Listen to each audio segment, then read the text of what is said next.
Hey Meeple people, and on today's vlog, we're going to be discussing The Curious Elevator of Mr. Hincks by Bluefish Games. Let's get into it!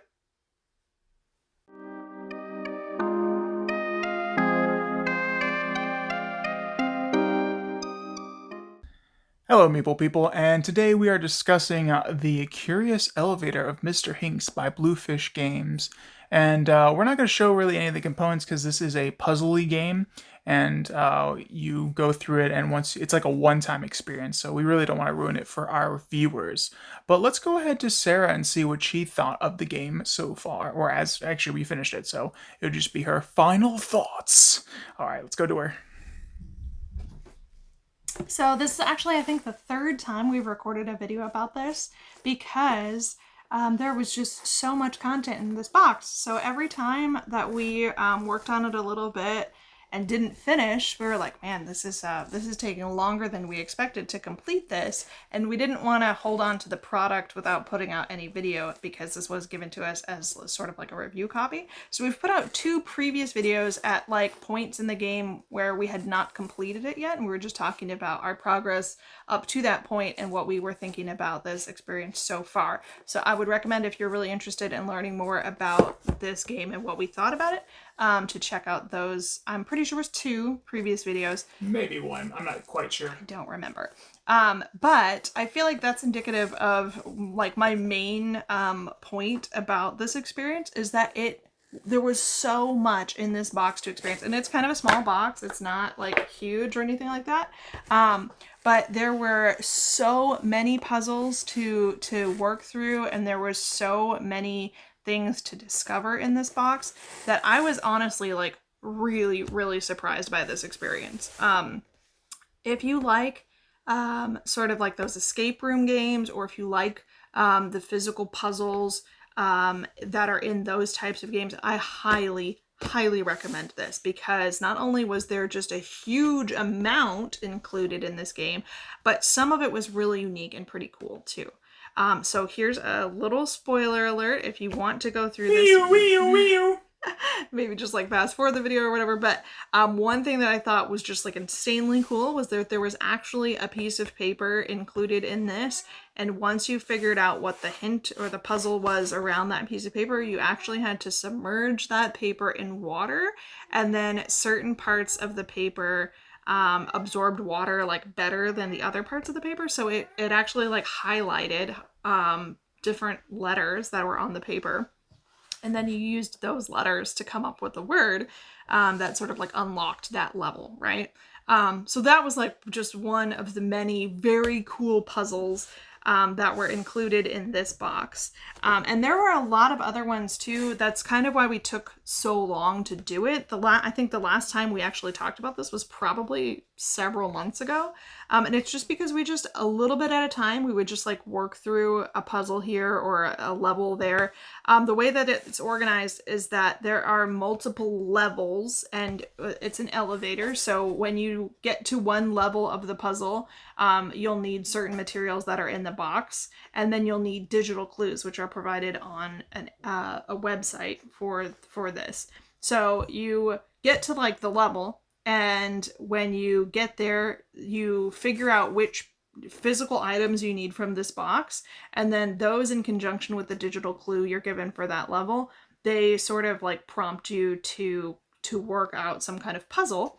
And in most cases, what would happen is you would work out different puzzles or different things, and the end goal of each level was that you would get a password basically, and you would type that in to the website, and you would check to see if like that was the correct password, and if it was, then the elevator would move you to the next level, and you do the same thing. You'd get a digital bit of puzzle, and then you would find the matching components you needed from the box, and you would sort through that, and again you'd like eventually you'd end up with like a password, you'd enter it in, and that was how you moved like onto each level of the elevator. And I don't know how many levels there were, but it was a lot, and there were so many cool puzzles and different like things to do to solve the puzzles. Each one of them was like unique and interesting. So it was a really neat experience in a really unique package and presentation and all that kind of stuff.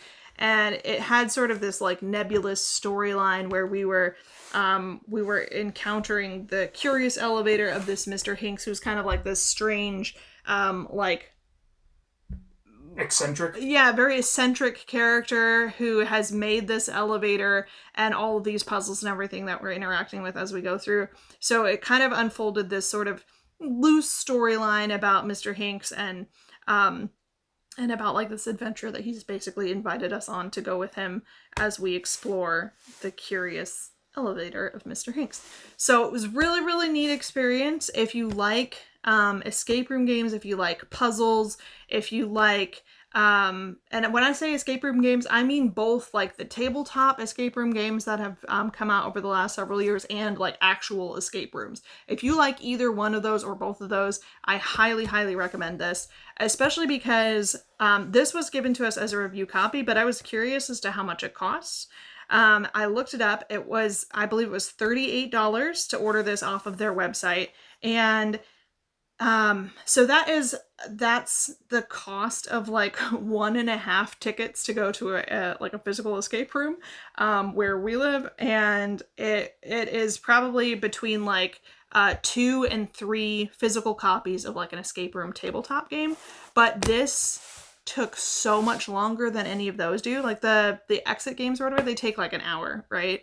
Maybe an hour and a half if you don't abide by the timer very strictly. But like in an escape room, if you actually went out and played an escape room, it would take an hour. This took us months. And we, you know, like I said, we took our time, we did it slowly, but we got so much more out of this box than I've ever gotten out of any other type of like escape room game, whether it's like a physical escape room or one of the tabletop ones. So if you like that kind of thing, again, highly, highly, highly recommend this. What did you think, Nick? So, with the curious elevator of Mr. Hincks, I thought this was a great mystery game, mystery tabletop puzzly game that you can purchase, because if you get stuck, the hints help you out to get through it. So you're not just like, sometimes with the exit games, I feel like I get stuck and stay stuck, and I mean, I haven't played too many of them because they frustrated me, and I was like, I'm done with this. I don't care. This is free time. I don't need to finish this. And with the Mr. Hincks, the Curious Elevator, it was like Sarah said, we took our time with it. So we went ahead and we did a little bit, got some hints, and then we just put it away. There was no timer, there was nothing. We're like, we'll just take our time with this. And that was one of the most like appreciated things about this experience, is that I could take my time with this. There was no pressure. There was no one saying, you've got 2 minutes left. It's like, I don't know what to do. But it was just a great experience. And there were a lot of hints. There were a lot of hints. There were a lot of hints. Yeah, if you needed them, there were a lot of hints. And if you go all the way down, it would actually give you basically like, here's the code. And so you just a couple times we thought we had like the right code. So you, like I said, you need a code for every level. And a couple times we thought we had like the right code. And so we'd put it in and they'd be like, no, that's not it. And we'd be like, okay, well, we're pretty sure that's what it is. So we would look again through the hints, and the very last hint in every level is just the answer. And like there was one time where I was misspelling something. So like we had the right answer, I just wasn't spelling it correctly. So when I went to put it in the thing, it was like rejecting it. So like that was really nice, where they weren't like punishing you for if you really just wanted to like blast through it, you could, go through it like all the hints and just kind of like get the answers every time. I don't recommend that because they're gonna like ruin the fun. But if you ever got to a point where you were just like, I don't know, and I'm like, I don't know how to get there, I don't know how to, even using all these hints, I'm not sure what I'm supposed to be doing, that kind of thing, they always just get like at the very, very last hint for every level was just the solution to the puzzle. So if you ever got to the point where you're just like, I don't know, then you could just kind of skip on to the next one. And I feel like that relieved a lot of pressure for, like, if you, like Nick was saying, like sometimes in escape room games, I feel like you just kind of get stuck and you're just like, I don't know what to do next. I don't know what to, and this one, I feel like they handled it really nicely. It was kind of like self-serve. You decide when you want to get a hint, and you didn't have to take any hints if you didn't feel like you needed any. But if you ever got stuck or you're like, I'm not really sure what to do next kind of thing, there was always like, and the hints actually, they played out nicely too, because like they would just give you a tiny bit of information. Every hint just gave you a tiny bit of information to just kind of nudge you in the right direction. So it wasn't just like flat out, well, here's the answer, like there you go, you know. But if all those little nudges didn't quite get you there, eventually they would just be like, okay, well, at this point we're just going to give you the answer. And I thought that was their hints system was really nice, because if you needed a hint or two to sort of nudge you in the right direction, they gave you them. If you needed a lot of hints, they gave them to you. And they said throughout the whole thing, they were like, look, don't worry about it if you feel like you're taking a lot of hints. They're like, just have fun with it. And this is more about the experience than how good you are at figuring out these puzzles and that kind of thing.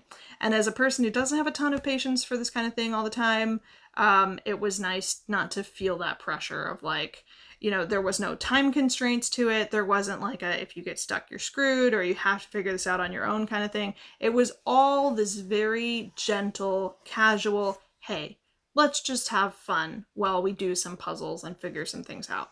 And I really appreciated that. Ditto. So, yeah, that was pretty much our experience with The Curious Elevator of Mr. Hincks by Bluefish Games. We really enjoyed it. We really enjoyed how we could take our time with it, and the puzzles were fun. Like we said, there was one puzzle that you submerged in water, and you're like, what in the world? And then it's like a little bit of that flair you get at physical escape rooms. So, yeah. There was a lot of cool physical, like, props, I guess maybe is a good word, in this box too. Like they actually, like I said, we don't want to spoil things too much, so we're not going to show very much of this. If you do want to see some of the contents and hear more of our thoughts, we did record at least one other video, I think it was 2, about this, so you can go back and look at those to see, like, we do show a couple of the props and that kind of thing. But there were so many like high quality props in here. There was one level where we needed some postcards to figure out like the puzzle for that level, and they were actually like really cool postcards. And then there was like another level where we needed some business cards, and they were like nice business cards. There were all kinds. There were like newspaper clippings, and they were actually on like newspaper paper. And there was just a ton of stuff. There was like a book of crossword puzzles, and it was actually like you open it up and there was like crossword puzzles inside. So the physical props, for lack of a better word, in here are high quality. Like I said, there was so much more to this experience than I ever expected. Every time that it just like kept going, I was like shocked that they had included this much in this little box. So yeah, I think very, very high quality experience. I think the value here is just outstanding. I think if you like these sorts of things, you should really, really look into this one, because it was a neat experience. So yeah, that's our thoughts on The Curious Elevator of Mr. Hincks by Bluefish Games. We hope you... Oh, hold on. Sorry, one more thing. Also, the entire thing, if you choose to use it this way, can be reused. There's one item, and we've already talked about it, the one that you submerge in the water. There's one item that you cannot reuse, and they give you a replacement for it. So if you wanted to, it would be a little bit more difficult. You would need like more scratch paper. We used some scratch paper, but you would need more scratch paper because you wouldn't actually be writing on the materials. We wrote on a lot of the materials as we played. But if you want to, you can use scratch paper to take all of your notes and do it, like solve all the puzzles and that kind of thing. And that allows you to, if you choose to, hand this off to a friend or sell it on, and the next person can play it entirely on their own too, because the only item that you ever physically sort of destroy is that piece of paper that you submerge, and they give you a replacement for that. So not only does this have an incredible value for the player or the players who play through it the first time, but you can also pass this on and other people can play it a second time as well. Now after that second time, that one piece of paper is like no longer available. So I don't think, unless you can, I don't know if they do this or not, but maybe you can get like a replacement for that piece of paper from the company. But you can play this through in its entirety at least twice. And because it was already so much content the first time, you can really get a lot of play out of this and then pass it on to somebody else and they can get just the same amount of play out of it as you.